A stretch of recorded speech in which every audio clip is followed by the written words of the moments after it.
Commander Ethan Miller stared out the viewport as the human ship approached Harmony Nexus.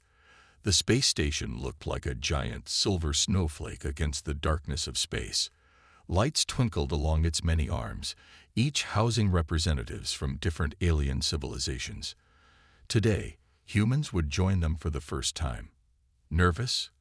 asked Dr. Olivia Carter, coming to stand beside him. Her dark hair was pulled back in a neat bun, and her blue uniform matched his own. "A little," Ethan admitted. 23 advanced alien species will be watching our every move. "And judging us," added Lieutenant Sam Hughes, the security officer. He checked his tablet one last time. "We're cleared to dock in 10 minutes. Ethan nodded. Earth had only discovered faster than light travel 15 years ago. Most species at this Galactic Council had been exploring space for thousands of years. Humans were the new kids, still trying to prove they belonged. "Remember, we're just observers this time," Ethan said to his small team. "Learn as much as we can, make a good impression, and try not to start any interstellar incidents." Abby Wright, their communications specialist, smiled. "No pressure, then." The docking procedure went smoothly. When the airlock opened, they were greeted by a tall, thin alien with pale green skin and 4 arms. It wore what looked like flowing silver robes. "Welcome to Harmony Nexus," the alien said in perfect English. "I am Krell, your guide." The universal translators are active throughout the station, so communication will not be a problem. Ethan stepped forward. "Thank you, Krell. I'm Commander Ethan Miller, Earth's diplomatic representative." He introduced the rest of his team. Krell led them through wide corridors, filled with the strangest collection of beings Ethan had ever seen. Some walked on many legs, others floated, and some moved in ways that made his eyes hurt to watch. "The welcome reception begins in 1 hour," Krell explained. "All new members are introduced there. Your quarters are in the Earth section."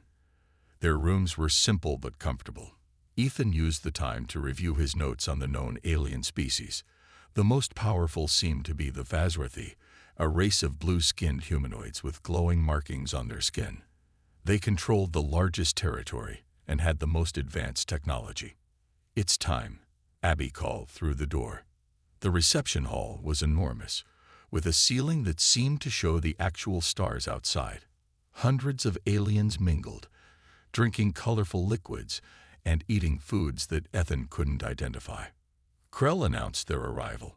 Representatives from Earth, the newest observer species to the Galactic Council. All eyes, and other sensory organs, turned toward them. Ethan felt his mouth go dry but managed a smile and a small bow. "So these are humans," said a deep voice. A Vazrathi approached, nearly 7 feet tall with midnight blue skin and patterns that pulsed with light. "I am Ambassador Zex Terrell of the Vazrathi Dominion. We have been watching your species with interest." "It's an honor to meet you, Ambassador," Ethan said. "We have much to learn from the Council."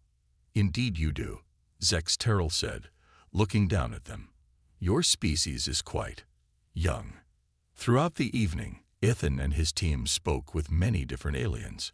Some were friendly, asking questions about Earth and human culture. Others seemed merely curious, as if studying interesting animals. A few, like the Vazrathi, barely hid their feeling that humans were primitive. "They think we're children," Olivia whispered after a particularly condescending conversation with a floating, jellyfish-like being. "Then we'll surprise them," Ethan replied. "Humanity has a history of being underestimated." As the night went on, Ethan noticed the Vazrathi watching them closely.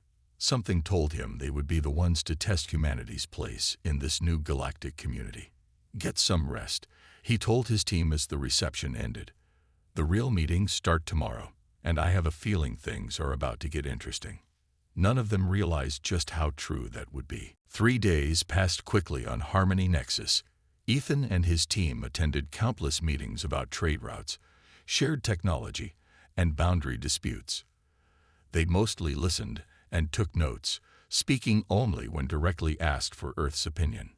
I'm starting to think we're just here for show, Sam said as they ate lunch in their quarters. The food was a mix of Earth supplies and safe alien options that Olivia had approved. Abby shook her head. Not true. I've had 6 different species ask me about our music and art. They seem genuinely interested.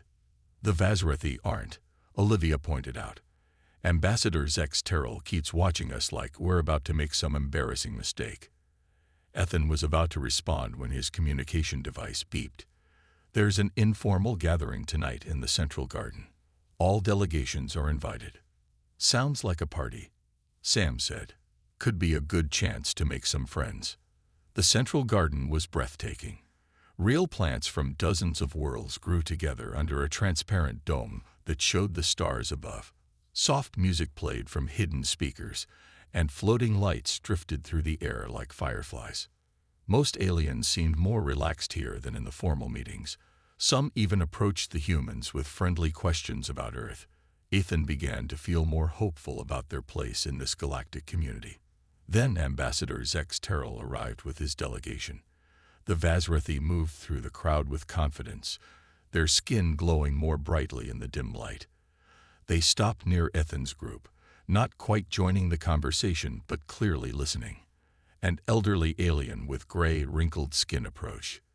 Ethan recognized it as a Suveri, one of the oldest species in the council.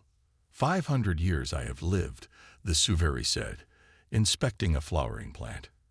And still, I find new beauty in the universe. 500? Asked a small, furry alien nearby. Impressive, but the average Galish lives 350 years now with our medical advances. A robotic-looking being stepped forward. The Morodian Collective has achieved an average lifespan of 280 years through our cybernetic enhancements. Ambassador Zex Terrell smiled, his teeth pearly white against his blue skin. The Vazrathi naturally live 400 years on average. Our oldest recorded citizen reached 622. The conversation had drawn a crowd. Different species began sharing their lifespans, each trying to impress the others. Ethan noticed how everyone seemed to be enjoying this comparison, until a tall, ancient-looking alien with translucent skin joined them. Let Selth remember the founding of this council, it said in a whisper-like voice. I personally have lived nearly 1,000 years. There were sounds of amazement from the crowd. Even the Vazrathi looked impressed. Then Ambassador Zex Terrell turned to Ethan, his glowing markings pulsing with what seemed like amusement. And what of humans, Commander Miller? He asked loudly enough for everyone to hear.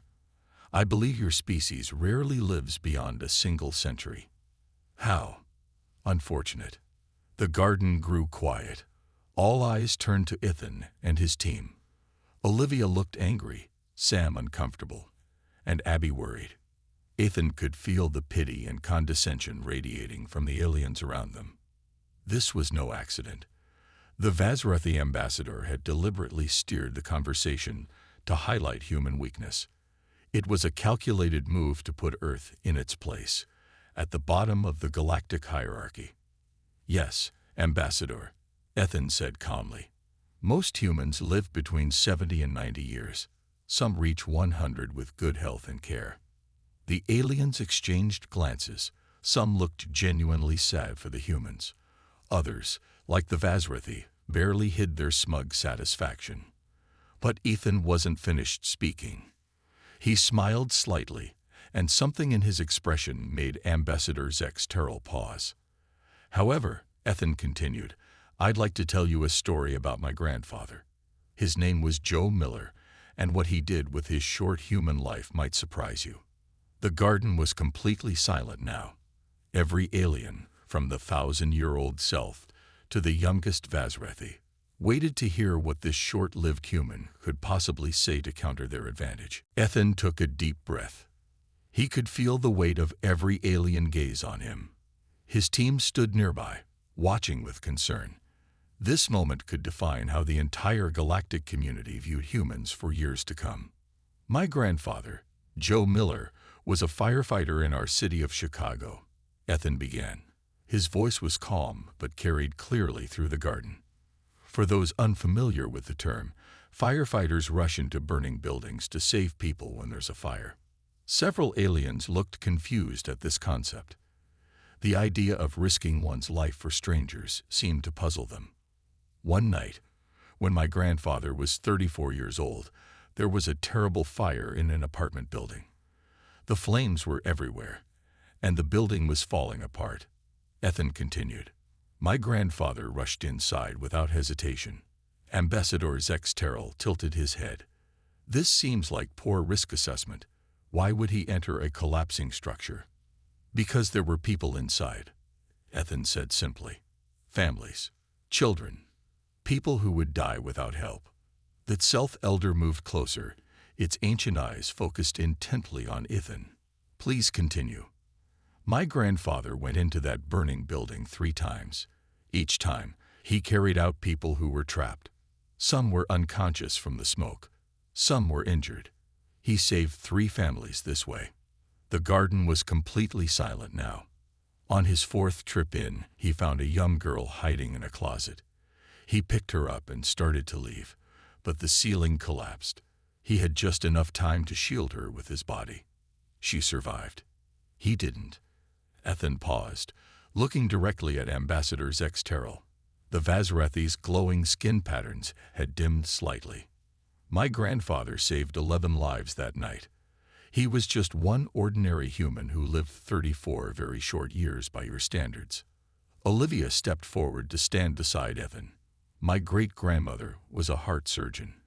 In her 60-year career, she performed over 10,000 operations and saved thousands of lives. She worked until she was 86 years old, often 16 hours a day. Sam joined them. My uncle was a teacher for 45 years. He taught over 3,000 students in his lifetime, many of whom still visit his grave 20 years after his death. Abby added, my mother raised 4 children alone after my father died young. She worked 2 jobs, volunteered at a homeless shelter every weekend, and still managed to attend every school event for all of us. She lived 78 years, and her funeral was attended by over 500 people whose lives she had touched. Ethan nodded gratefully to his team before turning back to the aliens. My grandfather's wife, my grandmother Nancy, lived another 40 years after he died. She never remarried. She raised 3 children alone, worked as a nurse, and volunteered at a burn center helping survivors of fires. She never stopped talking about my grandfather. His voice grew softer, but no less intense. She once told me that my grandfather lived more in his 34 years than most people do in centuries. At the time, I thought she was just being sentimental. Now, standing here among species who live for hundreds of years, I wonder if she understood something profound. The Suveri elder blinked slowly. And what would that be, human? Ethan looked around at the gathered aliens, making eye contact with as many as he could. That life isn't measured by its length, but by its depth, by what you do with the time you have, however long or short that might be. He hadn't planned this speech, but the words came naturally. Humans don't have centuries to ponder decisions or perfect our skills. We don't have time to waste. Maybe that's not a weakness. Maybe it's our greatest strength.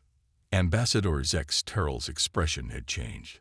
The smug superiority was gone, replaced by something that looked almost like curiosity. Please, said the ancient self, its voice barely above a whisper, tell us more. Ethan could feel the mood in the garden shifting. The alien's earlier smugness had given way to genuine interest. He pulled a small device from his pocket, a standard data projector that the diplomatic team had brought from Earth. May I? He asked, gesturing to the open space in the center of the gathering. The self-elder nodded, moving back slightly to give him room. Ethan activated the device. A holographic image appeared, the famous photograph of Earth rising over the moon's horizon, taken by the first lunar astronauts. Humans first left our planet and walked on our moon just 66 years after we invented powered flight, Ethan said. Many people who watched the first airplane fly later watched humans walk on the moon in the same lifetime. He changed the image to show great human achievements. The pyramids, the Great Wall, famous paintings and sculptures. We built these wonders with primitive tools because we couldn't wait centuries for better technology. We painted masterpieces while hungry, composed music while deaf, and wrote literature that has lasted longer than many of your species have existed. The images shifted to show explorers, climbing mountains, crossing oceans in wooden ships, trekking across frozen wastelands. Humans have climbed our highest mountains with no special equipment. We sailed across oceans in wooden boats with only stars to guide us. We explored our most dangerous places knowing we might not return, because waiting wasn't an option for us. Ambassador Zex Terrell studied the images carefully. Your achievements are impressive for your age as a species, but surely having more time would allow you to accomplish even more. Ethan smiled. Perhaps, or perhaps not. There's an old human saying, necessity is the mother of invention. We innovate quickly because we must. We take risks because we don't have centuries to find the safest path. He changed the image again to show scenes of human connection. A wedding, a parent holding a newborn, friends laughing together, strangers helping each other during disasters. We love fiercely because we know it won't last forever. We create beauty because we know we won't see it for centuries. We help strangers because we understand how precious each life is, precisely because it's short. Dr. Olivia stepped forward. If I may add something from a scientific perspective. The aliens turned their attention to her. Human brains process information differently than many long-lived species, she explained. Our neural pathways form more quickly, our emotions register more intensely, and our memories consolidate more efficiently. In simple terms, we experience more life per year than most species present. She gestured to the Vazrathi. From what I've studied of your biology, Ambassador, your brain processes experiences more slowly, with less emotional intensity. Your neural connections form over decades rather than years. The Vazrathi Ambassador looked surprised. How do you know this? I've been analyzing the publicly available biological data on council species, Olivia said. It's a pattern among long-lived beings. You experience less in more time. We experience more in less time. It's just a different evolutionary strategy. Lieutenant Sam joined the conversation. In our preparation for first contact, we ran battle simulations comparing human reflexes to data on known alien species. Humans often make faster decisions in crisis situations than beings with centuries of experience. We evolved to think quickly because we couldn't afford not to. The Morodian representative, half machine and half organic, made a sound like static. Fascinating. So the very shortness of your lives has shaped your cognitive functions to be more concentrated. Exactly, Ethan said. We don't have the luxury of time, so we've adapted to make the most of every moment we have. He turned off the projector and looked around at the gathered aliens. Their expressions had changed completely. Where there had been pity or condescension, now there was thoughtfulness, and even a hint of something that looked like respect. We may not live for centuries, Ethan said quietly, but we live fully while we're here, and sometimes that makes all the difference. Dr. Olivia Carter had been preparing for this moment since they arrived on Harmony Nexus. She stepped forward, her tablet in hand, ready to provide scientific backup to Ethan's emotional appeal. I'd like to share some data, if I may, she said, connecting her tablet to the projector Ethan had used. A series of brain scans appeared in the air, glowing with different colors. These are comparative neurological studies, she explained, pointing to the first image. On the left is a human brain during normal daily activities. On the right are brain scans from volunteers of different council species. The aliens leaned in, studying the images with interest. The human brain showed significantly more activity in certain regions, glowing bright with neural connections.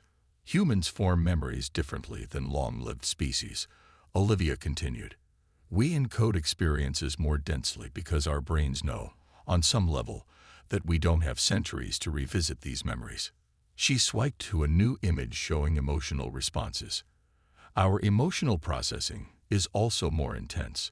When humans feel joy, grief, love, or fear, the response in our brains is up to 3 times stronger than in species with lifespans over 200 years. The Kalish representative raised a furry hand. Is this not exhausting? To feel everything so strongly? Olivia smiled. Sometimes, yes. But it's also what makes life meaningful to us. We don't have time to feel things halfway. Lieutenant Sam Hughes stepped up beside her. I've studied the military histories of council species, he said. Longer-lived civilizations tend to be more cautious in battle, more willing to retreat and regroup, more patient in siege warfare. He pulled up his own data on the projector. Human military history shows a pattern of bold, sometimes reckless action. We developed from spears to nuclear weapons in less than 10,000 years. Most council species took 30,000 to 50,000 years to make similar technological leaps. Because you're impatient, the Vazrethi ambassador said, but his tone had lost its edge. Because we don't have time to waste, Sam corrected politely. In crisis simulations measuring decision-making speed, humans consistently outperform species with centuries of experience. We make good decisions quickly because evolution didn't give us the luxury of pondering every move. Abby Wright had been quiet so far, but now she stepped forward. We brought samples of human art and music, she said, tapping on her own device. Beautiful music filled the garden, a piece by Mozart. As it played, Abby showed paintings, sculptures, and poetry from Earth's greatest artists. This composer created this music while dying, she explained as the notes floated around them. This poet wrote while starving. This painter created while in pain. They didn't wait for perfect conditions or for wisdom to come with age. They created because they felt they had to, while they still could. The music faded, and the garden was silent for a moment. Then Olivia spoke again, bringing the conversation back to science. There's a medical condition on Earth called progeria, she said. It causes children to age rapidly. They often don't live past 14 or 15 years, but these children develop emotional maturity and wisdom far beyond their years. They live knowing their time is limited, and they make choices most children never have to make. She looked directly at the ancient self.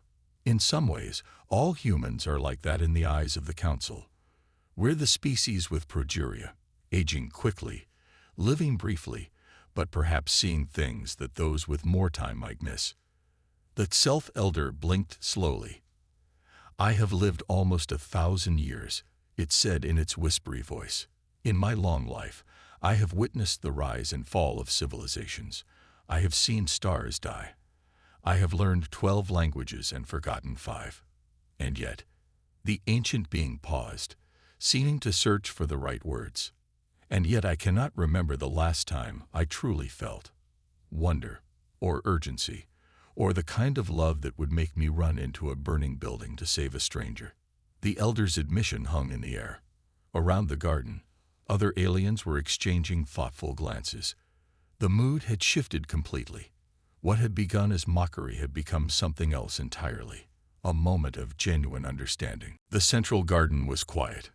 No one spoke for a long time after that self-elder's confession.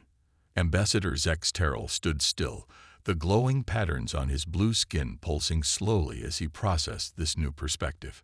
Finally, a Suveri representative moved forward. She was younger than the elder they had met earlier, perhaps only a century or two old by their standards. I remember my first century, she said softly. We call it the passionate time.